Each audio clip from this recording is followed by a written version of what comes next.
Nod and nor. Nod.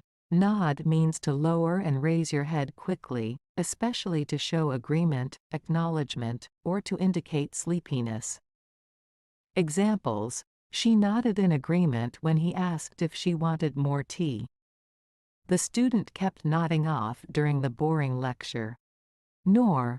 Nor is a coordinating conjunction used to introduce a further negative idea after one that has already been mentioned. Examples: she neither sang nor danced at the party. He could neither swim nor dive.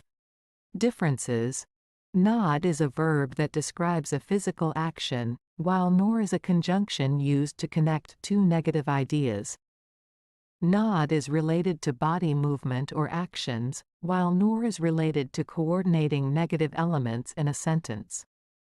Nod is used in everyday conversations to show agreement or acknowledgement, while nor is a more formal term mainly used in writing or formal speech.